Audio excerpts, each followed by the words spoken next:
teachers, if you listen to teachers, it's always about the system. You know, it's rarely it's about the specific establishment that they're at. It's more of our workload, our working hours.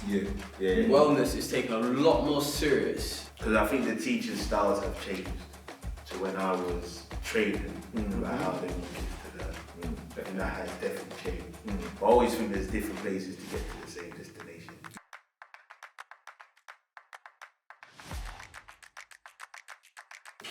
Back again.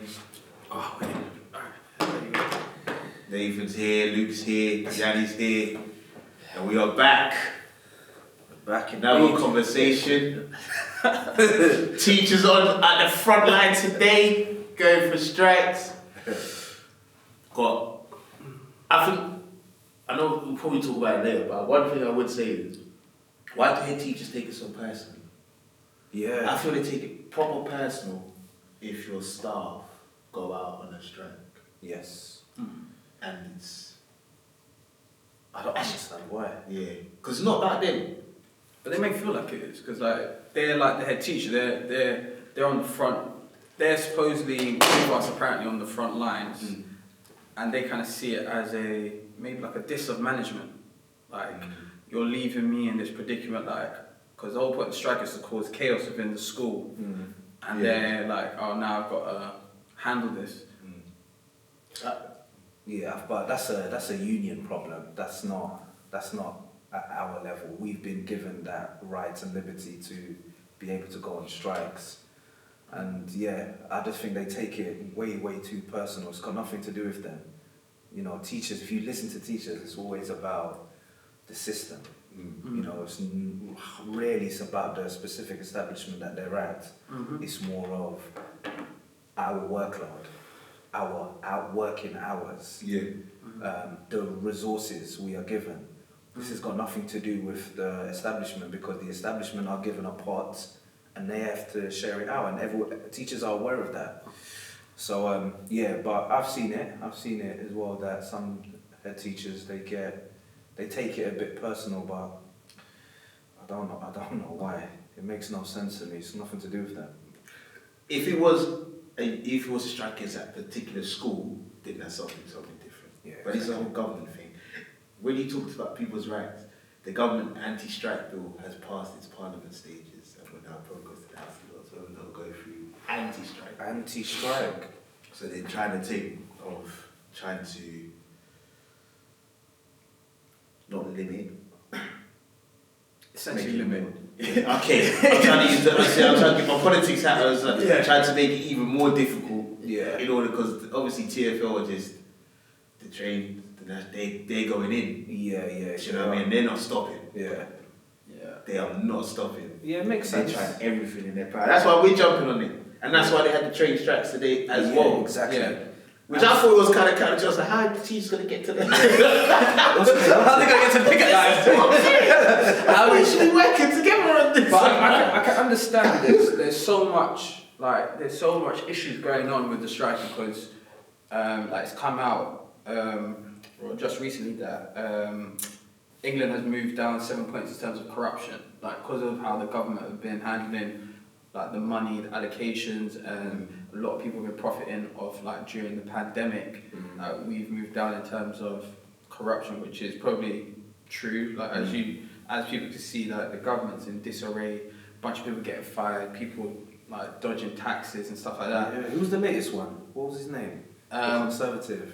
Nadim, yeah. He dodged. You got Dominic Raab, who's been bullying people. It's just it's very chaotic, and you just think, what is it? 700 billion of pounds of money has been allocated, but we don't know where it's gone, and we're just thinking like it's ridiculous. Like, I think I was watching a study that due to the railway strikes, they not because of the railway strikes, they found out that all the costs has cost more than just settling. But it's just come down to this power play of, if we give them what they want, then they're just going to strike again. But generally they give them what they want anyway. It comes down to like they own the transportation system in London. Yeah. Or across, you know what I mean? They own like. Just how ruthless they were. This is why I say the trick. I give them so much props. Their man just don't care. Oh, yeah. Their man don't care. They're like, what? You got to go to work? Not today. Carnage. Absolute Not carnage. today, but I think it's on the website. Everyone knows when they can't work. That's it. Like my job was like, we're meant to come to the office. We literally just railway strikes and was just like, remote today. There you go. They own the thing, man. How many unions are there within teaching? Because I think that's another issue, isn't it? There used to be 3. I remember there was the NCTM, NUT, and there was an A1. And NASWIT's there as well. Yeah. So there's a few. 2 of them joined. that made the NEU. Yeah. I don't know if NASWIT something, yeah. I don't know if during the pandemic they were about, because I remember someone became lead for the school. Yeah. But I don't know. I know you had the National Teachers Union. Yeah. And then there was another one, and they joined in to make the NEU. Okay. Because NASWIT, we've got presence at my current establishment. Okay. Yeah, we've got NASWIT, yeah. And then you got the Head Teachers Union. They actually have one. Oh, okay. But they opted not to join in the strike, which I think they should have. I personally think they should have. Well, yeah, I mean, it holds weight, especially if their teachers are doing it. Exactly. Because the thing of what they're trying to say is with it, they want the government to pay the rise. What they don't want it to be held onto would be the school's budget to be affected by it. Yeah. The top up should come from the government, not from taken away from the students. That's what they were trying to argue for. So I think their teachers should have just rallied together on this one. But that would mean that they have to shut down the schools, which they don't want. But I was hearing things like that because obviously it's crucial times for obviously you've got Year 11s, you've got A levels. So closing the school down, they're thinking of the bigger picture of like we're going to lose out on grades. I hear that. Yeah, that's the short term, but I think in the long term, grades could fall down even more if you're having the best teachers who are moving their talent elsewhere, going into different fields. If we already have a shortage of teachers, I would, controversially, I would say that the level of teaching that I am exposed to is somewhat down compared to when I started. So I think there's big problems. I think it needs to get sorted out now. And for obviously people who are outside of teaching, they just think it's the wages that we're asking for, but it's more than that. It's our resources. We're lacking in resources. Oh yeah, 100%. Our time. We have no time. And you know, there are teachers, most of us, we just want to have that time where we can lesson plan and make it really fun and engaging and really try and personalize it. You don't have that. You have meeting after meeting. Then you've got all the other part of all the paperwork and all the other miscellaneous obligations that you have to be part of. And then what does that leave you? That little half an hour. Oh no, I've got marking to do. Damn, book scrutiny is coming next week. I need to mark. So it's just, it's crazy, man. I like the way you said fun in that as well. Yeah. Some schools don't want you to. There's a certain school I'm aware of. Some schools aren't like that. No. Whereas, I'm not saying it's not, okay, the fun, where does it come into, innit? Because I think the teaching styles have changed to when I was training about how they want kids to learn. I think that has definitely changed. But I always think there's different places to get to the same destination. You can do different things. Yeah. But some places don't want you to do different things. Everyone just must teach in the same way. And I just feel, what's the point? Yeah, that's the issue as well, is that you get taught that kids learn differently. So everyone just following one game plan isn't going to work for every student. Sometimes it might be effective to try something else. Yeah, absolutely. So I totally agree. Was it like at college? Was your experience? You said you worked in secondary as well as And then what are the differences and like, or is it the same or? So my college, I'm very lucky to be fair. My college, they're very accepting of different teaching styles, particularly with myself because I'm very open, I'm quite animated, and I do try and relate to the kids. And the way I relate to the kids is just really using culture. So one of the things I learned very early is the makeup of my students in terms of culture and put into activities. Really getting to know the students in terms of like on a personal level, in terms of, you know, football teams that they support, etc. So, and through observations, I've seen that they've accepted it because they've even made reference to it. So last year, I remember in particular, I was walking around the room as they were writing notes, and I said, you know what to do. Now, you wouldn't really need to, in an observation, you shouldn't really do that because they're thinking, what is that? That could be seen as microaggression, all of that. But in her observation, she wrote it down because as soon as I said, you know what to do, the student knew exactly, because I've got a thing for presentation and underlining. So as soon as I did that, the students got their ruler out, and that showcases routines, which is a big thing. So if I was in a school that is almost the antithesis of an accepting school, I could be pulled up for being microaggressive because I've just literally just done that. But because of that relationship I built with the students, they haven't taken it personal. So I can thank my college for that. They're definitely accepting. Definitely a lot more accepting with the various teaching styles. What do you think though, the difference? What do you mean? Was there a difference? Or yeah, I think in my secondary school, so the secondary school I was at, because I was a lot younger as well, I think one of the main things that they wanted to instill into me is that I'm quite young, I'm young looking, and therefore the students may try and get too personal with me. So I need to almost, and we learned this at training, and I really didn't like it, don't smile before Christmas. I really hated that. It didn't really make sense to me. And I get it, if you deconstruct it, I get it. It's about setting strong routines, high expectations.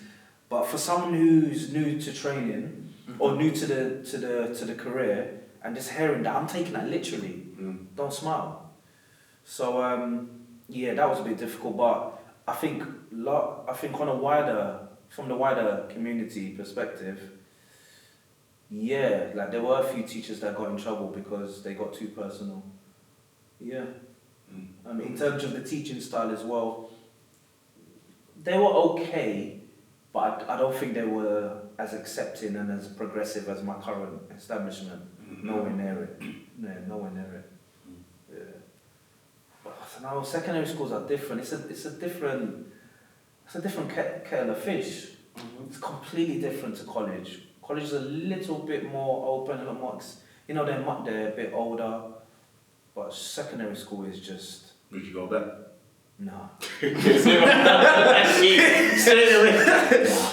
it, when you speak of secondary, is it the age group? Because like with secondary school you have like, I've worked at secondary school like with the sixth form, so you have the opportunity of maybe you just teach sixth form, or you may teach like key stage 4 and key stage 5, and then obviously you've got the teachers where they teach from like year 7 to like year 9. Yeah. But with college, you're just teaching. You're just teaching year 12s and year 13s. Yeah. But, with secondary school, realistically, you don't really have a life. Like, it's very, very difficult. Unless you're very established, you're very, very, very organised, it's very, very difficult because most teachers come in, between 7 and 7:30, they leave between 5 and 5:30, and then on top of that, they've got duties, then they've got parents' evenings, and they've got meetings, and they've got parent reports, and then they have to do marking, and sometimes they have marking cycles, which is a week or 2 weeks. Then they have to prepare for observations, then they have to prepare for learning walks.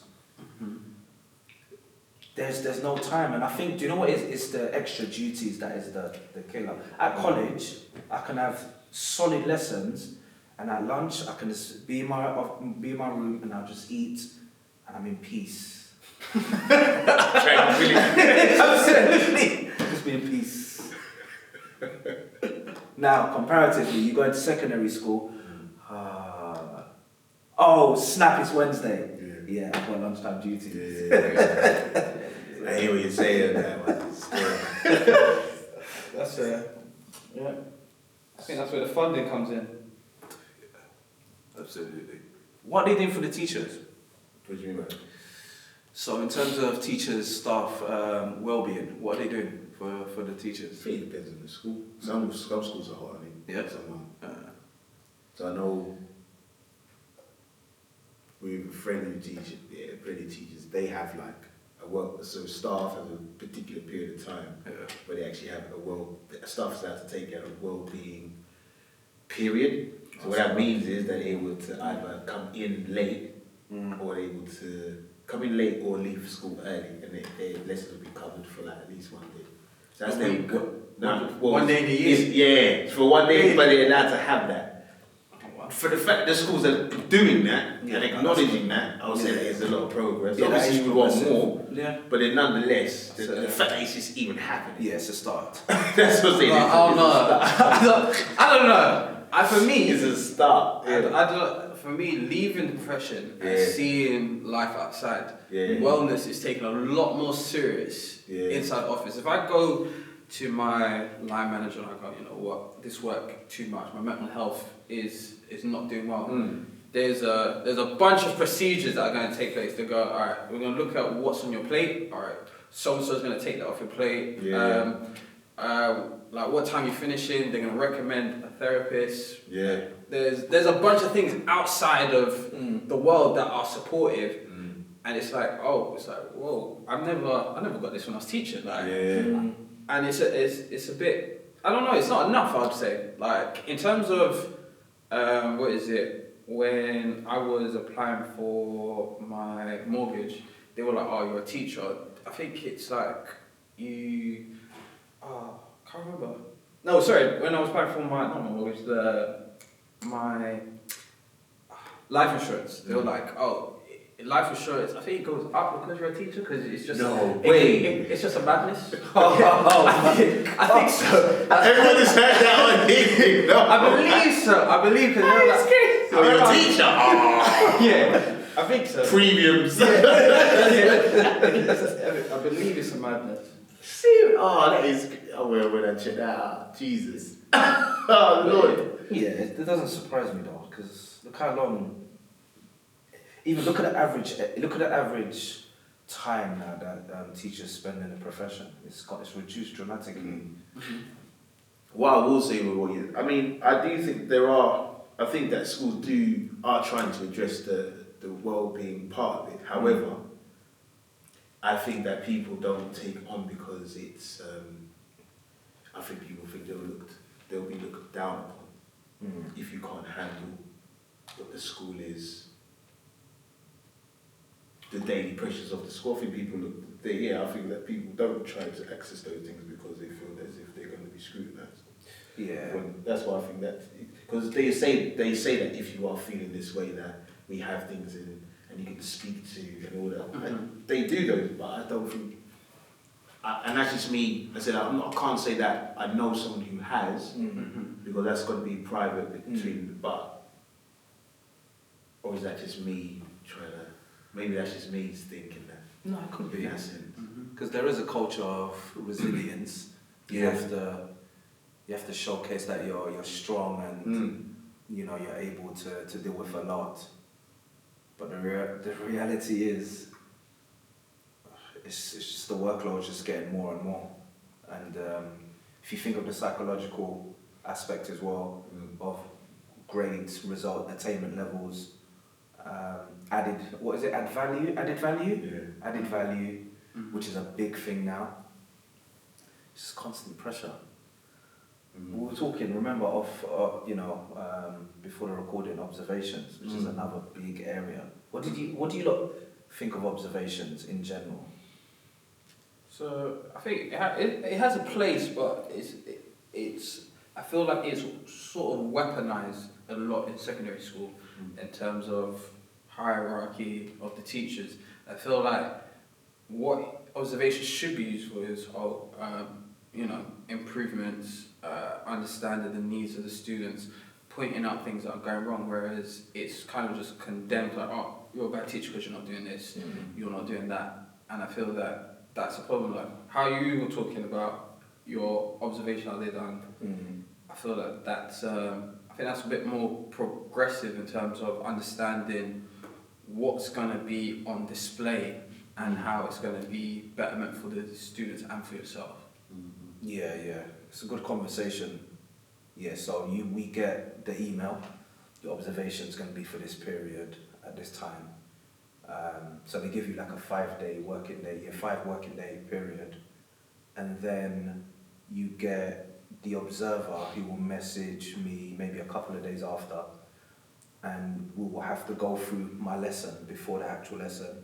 I would have to identify areas on the teaching standards that I'm trying to focus on. So one's mastery and another one's developmental, and then I have my own. So just the college has their own kind of internal goals that we've had to, agree with our line managers, and then that's it. We go through it. They can't give us too much feedback on the actual structure of the lesson and whatnot. They can only kind of give us slight hints, and then that's it. And I think that's a lot better. Do they do the whole lesson, or is it like part of it? So college lessons are an hour and a half. Okay. So my college is an hour and a half, so they're in for the first 45 minutes. Yeah, they're in for the first 45 minutes. So, but honestly, observations. I pretty much enjoy observations because I get to demonstrate this is what I do in my class. Yeah. And one thing that I always try and tell my students, and I started this from last year, I said, look, someone's going to come in, they're looking for me, they're looking at me, do not go quiet. Because a lot of students, what they do sometimes, if they like you, they do the opposite. So they lose all of that energy and they go super quiet. I said, I can't have that. You don't need to be yourself. So that means you lot are just being silly. Just be silly, but don't go quiet.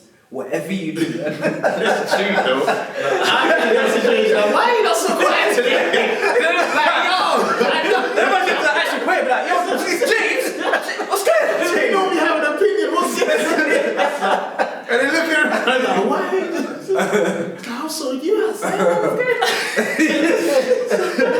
That's true though. They do the opposite. It's just so I find that so it makes sense though, because it's the type of course that you double lessons in essence. My one has been kind of different with how they observe. So my previous school, unexpected, but they come in, they will see 10 minutes, 15 minutes. The most they can stay in there is 20 minutes. Can they tell you? So they won't tell you when they're coming in. So they won't tell you even the week? Nothing. They just come in any time. They just pop in. Damn. This is the issues I have. It's just pop in. And that's considered observation, not a walk back. No, not learning walk. That's an observation. Observation. Yeah, I'm not it's with observation. that. I'm not with that's so, that's but tough. then with that, what they used to do, so how that was framed as well. So what they would do with that is that it would be. So what they did was break up. Remember, it used to be like a big hour teaching. So they used to break it up into 3 and say, okay, you will be observed, but we won't tell you when it is. But you have those 3 times a term.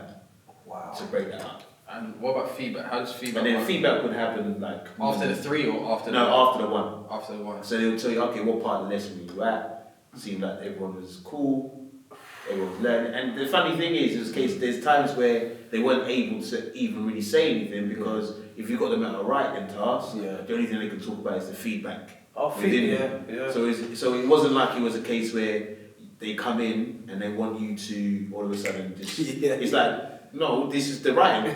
You've come at the end of the lesson. You should have come at the beginning type thing. So they'll probably be like, okay, well, can't do much here. So but did they judge at the beginning? Like, do you talk about like, say they come in the last 10 minutes when they're on the writing part? Did they talk about the things 40 minutes prior and say, oh, this is what we were doing at the start? Now, what they will do, they'll look at the books. I swear. They still look at the books and see what's the title. Okay, what they write. So they can still have a look to see what you've done in that lesson, but they can't actually judge your teaching.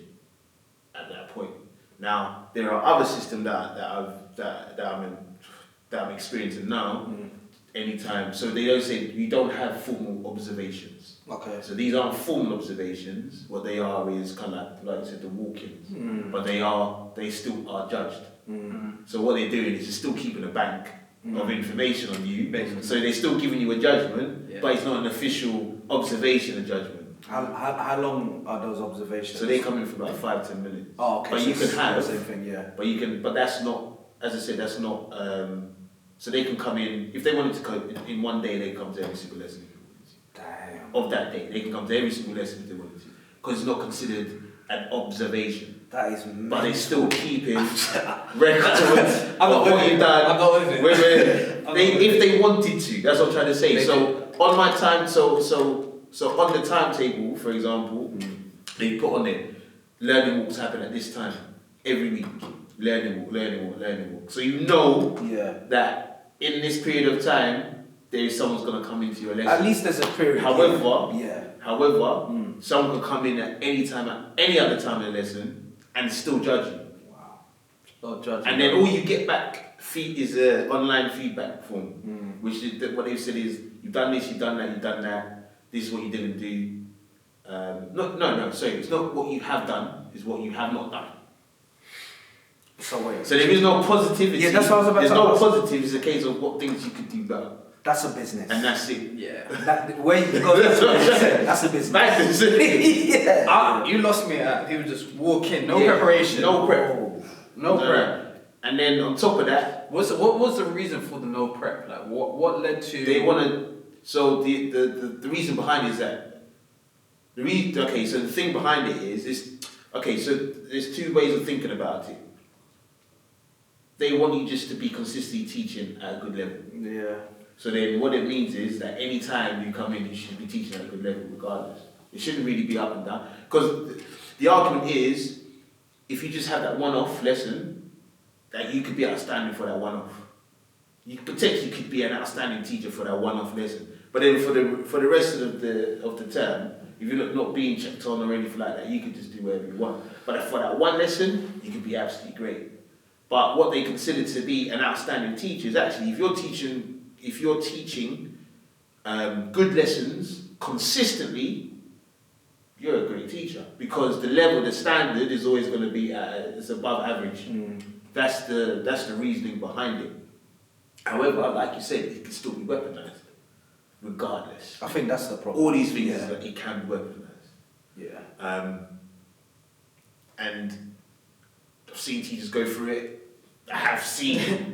I can imagine. Do you know what I mean? I've seen it. I can imagine the spirits being broken from that. I've seen it. I've heard it. Yeah. It is brutal. Feedback. I've literally read a colleague's feedback, and I'm just thinking, they don't want you here. Yeah. They're just nitpicking. I remember one in particular. The lesson started at. Let's just give a random time, in case the school's no one. So let's just say the. Right. Let's just say. Let's just say it started at 5 p.m. and then on the observation form, it made reference to the teacher arriving at the classroom at 4:59, and they should have been there 5 minutes early. They don't want you there. That was the first thing I read. I thought, Hey, they don't want you to. they don't want you there. They don't want you. They want you out. But you're so right, and I think that needs to be highlighted more. Observations are a weapon, big weapon. If they want you out, right, let's get them in. Let's get somebody in randomly. Okay, this is what was wrong. Okay, there's something wrong with your teaching. Yeah, we might need to. What's it? Performance. Yeah, it's performance, isn't it? Yeah, it's all performance. What's the official term for it? When they performance judge you, something along those lines. Anyway, performance management side. That's it. Yeah, performance manage you, and that's where it all begins. Oh yeah, I was in performance management. Yeah. That's what I knew. Like I should leave this profession. Like the nitpicking and like being weaponized. So we had our observations were. The issue with our observations was we would judge based on high performing. My issue was I would teach in majority bottom set, so you can't judge a bottom set class to a top set class. So what I'm doing with the bottom set, I can't do with my top set. So when you saw me in my top set, it's fine. Bottom set, I can't stand at the front for 15 minutes and then make them do some tasks and do it like that. I've got to give them bites, I've got to take some time. It's like majority of the class don't even speak English, so it's just, it was a headache. And then from there, it just went downhill. That is ridiculous, man. Yeah, no, it is bad. That is ridiculous. But that's the profession. So the profession is... It's all subjective, the observations itself. One person comes in, because it's not always going to be the same person. One person comes in, they will say, what you did is amazing, fantastic. Next person comes in and have a different objective about what they feel that this is about. And they will tell you, nah, this isn't right. And you're like, it's not consistent. Do you think they should add student feedback? So I can see both sides to it. So obviously, one of the negatives would be if a student doesn't like that teacher, they will just say the absolute worst. But then on the flip side, these are who you're serving, and they should be able to give you some sort of an understanding as to whether that teacher is delivering at the right standard. Because I've been deliberating over this for a while, if somehow students should be involved in the process of observations. I think at higher. Yeah. I think for kids 16 to 18, yeah. I think that makes sense, because they actually, I think they'll have more acknowledgement of what the product is in that sense, isn't it? I'd say like even in some of the year 10, year 11, I think student feedback, especially in terms of the engagement of the class, like how could Sir make the class, better for your experience or something like that, that could be taken board. Because sometimes you get caught up in your own system, you're like, alright, I'm just going to put out this product to the students, and maybe just hearing the feedback of Sir, maybe you just dial it down in terms of the pace in which you're giving us the work or something like that. And I think that could be a good feedback in terms of the teacher. Yeah. Have you ever had that? No. What about yourself? I ask the kids. You ask the kids? That's it, likewise, yeah. Like, you want more videos? Yeah. No, because sometimes I'm a video. The funny thing is, I'm a video man. Yeah. So currently, that's the funny thing. Currently, I have not been doing it. The teacher game changed where I'm at now. So it's not even. It's very difficult to even put them things in now. But that's all. And then I did make it. It's like, you guys. I even said, you guys miss the videos? Yeah. Cool, I'm gonna try and find some little things. I don't think there's anything wrong with that. Those videos, are like clips or is it just like a... No, clips, clips.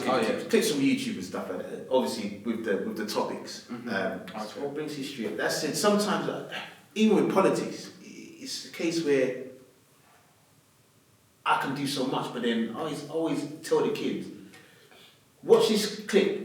Because for some of us, I say sometimes this person's going to be explaining it a lot better and easily, because that's their job, to make sure that everyone who listens to it can understand it clearly. Just have a watch of it. And so kids, that was really good. It built on what you said, sir. I get what the thing, and it's like, cool. That's what my job is. I find the clips, I say this is the one for you to watch it. And if it clicks, it clicks. Yeah. Do you know what I mean? Yeah, student feedback's important. I think it is. I said, older lot, 100%. The younger lot, just enjoy life. Just enjoy the run. Do you know what I mean? We're not talking about pace. At 10, 11, 12 years of age. Do you know about pace? Just enjoy the ride. What's your worst thing about second? Both of you. Best thing about teaching, and then the worst thing about teaching. What would be your team? And for you, it's about in secondary school, and you used the games as a whole. Best thing, worst thing, best thing, and the worst thing. The best thing is just the relationships. I just don't think you can beat the relationships. Just relationships with students. But do you know what? Even better when you build a relationship with the parents, and you can call them. Just say, so-and-so, he's in a bit of trouble. just talk to him when you get home, and then you just see a complete change because you've built that relationship with both the student and the parent. So I think that's probably the best thing. The worst thing, honestly, is just not having enough time to create good lessons. Sometimes I feel like I'm just using the same lessons from the year before, and I don't have time to kind of change it up, make it a little bit more modern for the students. Modern, maybe not the right word, but just make it more timely. Yeah, that's better. Make it more timely for the students. I think that's the main thing. Now, also, but I guess this is not unique to teaching. But I think the various teaching personalities that I come across is quite difficult, because there are some really, really difficult teachers. Teachers who I question why they're in teaching, because everything they say about kids, anything remotely about the kids is negative. And I find that difficult. I think I know what you're saying on that, but then I think with that, I think life kicks in. If you got a mortgage and your skill set, and you've been teaching for how long you wanted to get out, but it just hasn't clicked, you're staying there. So you don't have an option. That's me. You don't have an option to leave the game and still pay. You know what I mean? You can't pay a mortgage. You got to stay in. It's not the kid's fault, though, is it? I totally agree. It's not the kid's fault. And they're just taking it out. Yeah, that's what it is. And we're meant to be showing those students. If you've got outside issues, you don't bring that into the classroom, and then the teachers are doing it themselves. So you're right. You're definitely right. But yeah, I think those are my two issues. Where you going? I like the journey. So I would say the point A, coming in knowing nothing, and then point B of I've walked you through and now you know something. I like that aspect of the teaching game.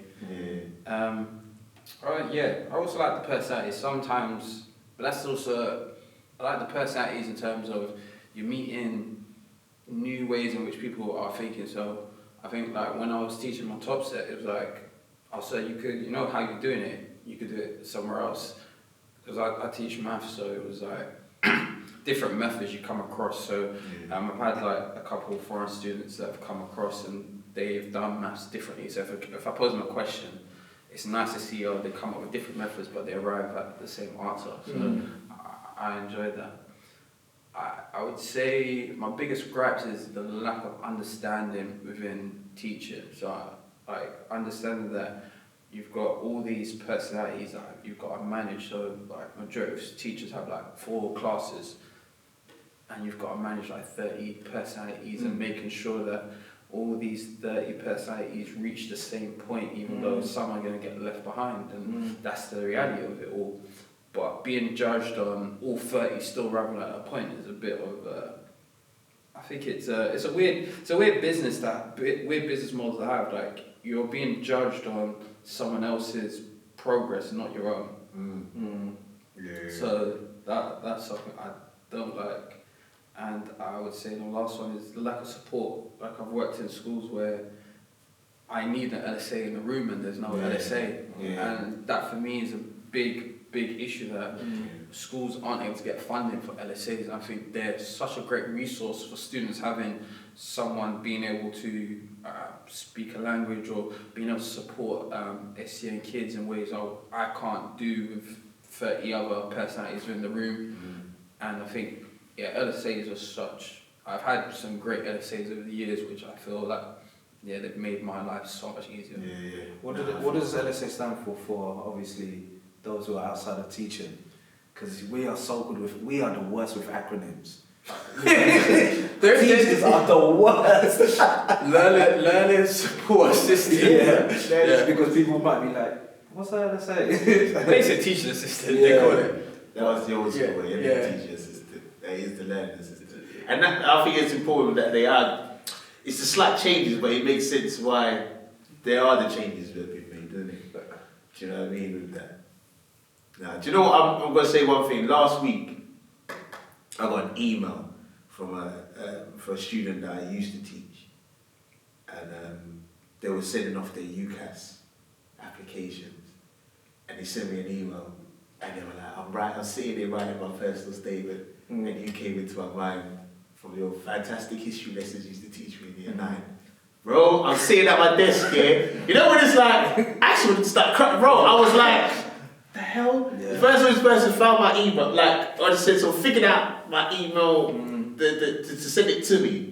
And then it was like, I have to say thank you. Like, I was like, jeez.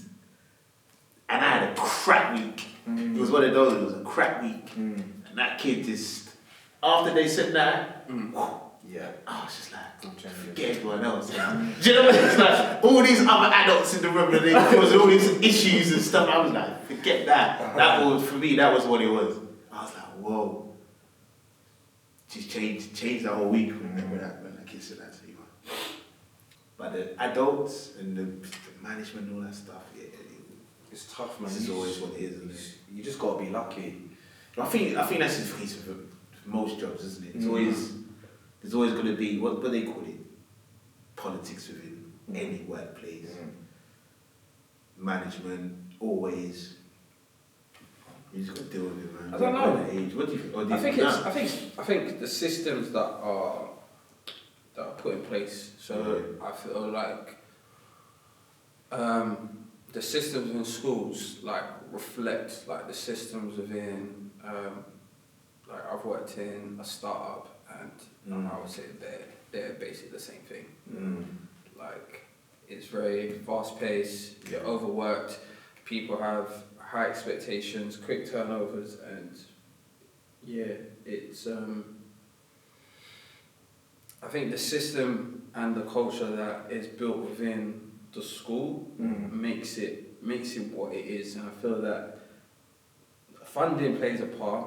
Like you have to go the extra mile, but the teacher system does need a reform in terms of what's going on.